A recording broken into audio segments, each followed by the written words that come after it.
ಅಪ್ರಾಪ್ತರು ಚಲಾಯಿಸುತ್ತಿದ್ದ ಬೈಕ್ಗಳನ್ನು ವಶಕ್ಕೆ ಪಡೆದು ಮಾತನಾಡಿದ ಶಿಡ್ಲಘಟ್ಟ ವೃತ್ತ ನಿರೀಕ್ಷಕ ಶ್ರೀನಿವಾಸ್, ಇತ್ತೀಚೆಗೆ ನಡೆದ ರಸ್ತೆ ಅಪಘಾತಗಳಲ್ಲಿ ಅಪ್ರಾಪ್ತ ವಾಹನ ಚಾಲಕರೇ ಹೆಚ್ಚಿನ ಸಂಖ್ಯೆಯಲ್ಲಿ ಮೃತಪಡುತ್ತಿದ್ದಾರೆ.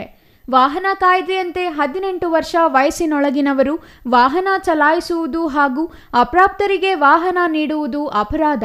ಅಪ್ರಾಪ್ತರು ಅಡ್ಡಾದಿಡ್ಡಿ ವಾಹನ ಚಲಾಯಿಸುವುದರಿಂದ ರಸ್ತೆ ಅಪಘಾತಗಳು ಸಂಭವಿಸುತ್ತವೆ ಎಂದರು. ಪೊಲೀಸ್ ಠಾಣೆ ಎದುರುಗಡೆನೆ ಇವತ್ತು ವಾಹನಗಳನ್ನು ತಪಾಸಣೆ ಮಾಡುವ ಸಂದರ್ಭದಲ್ಲಿ ಇವತ್ತು ಕಾಲೇಜ್ ಬರೋಂಥ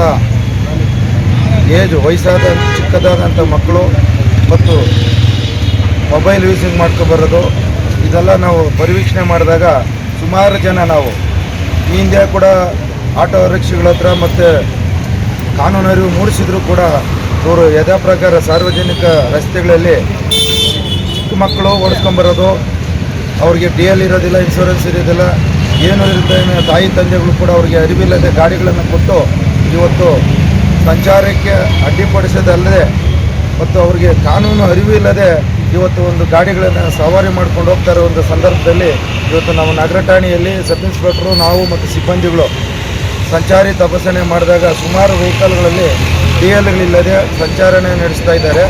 ಶಾಲಾ ಕಾಲೇಜುಗಳಿಗೆ ತೆರಳುವ ಮಕ್ಕಳಿಗೆ ಪಾಲಕರು ಯಾವುದೇ ಕಾರಣಕ್ಕೂ ಪರವಾನಗಿ ಇಲ್ಲದೆ ದ್ವಿಚಕ್ರ ವಾಹನ, ಕಾರು ಕೊಡಿಸಬಾರದು. ನಿಯಮ ಉಲ್ಲಂಘಿಸಿ ಅಪ್ರಾಪ್ತರಿಗೆ ವಾಹನ ಕೊಟ್ಟರೆ ಪಾಲಕರು ಹಾಗೂ ವಾಹನ ಮಾಲೀಕರ ವಿರುದ್ಧ ಪ್ರಕರಣ ದಾಖಲಿಸಲಾಗುವುದೆಂದು ಎಚ್ಚರಿಕೆ ನೀಡಿದರು. 20ಕ್ಕೂ ಹೆಚ್ಚು ದ್ವಿಚಕ್ರ ವಾಹನಗಳನ್ನು ವಶಕ್ಕೆ ಪಡೆದ ಪೊಲೀಸರು ಬಳಿಕ ಅಪ್ರಾಪ್ತರ ಪಾಲಕರನ್ನು ಕರೆಸಿ ಕಾನೂನು ಪಾಠ ಹೇಳಿಕೊಟ್ಟರು. ಈ ಸಂದರ್ಭದಲ್ಲಿ ನಗರ ಠಾಣೆ ಸಬ್ ಇನ್ಸ್ಪೆಕ್ಟರ್ ವೇಣುಗೋಪಾಲ್, ಸಿಬ್ಬಂದಿ ನಟೇಶ್, ನವೀನ್, ಚೀತಾ, ರಾಜೇಶ್, ಮೇಘ, ಪ್ರೇಮ ಇನ್ನೂ ಹಲವರು ಹಾಜರಿದ್ದರು. ಛಾಯಾ ರಮೇಶ್, CTV ನ್ಯೂಸ್, ಶಿಡ್ಲಘಟ್ಟ.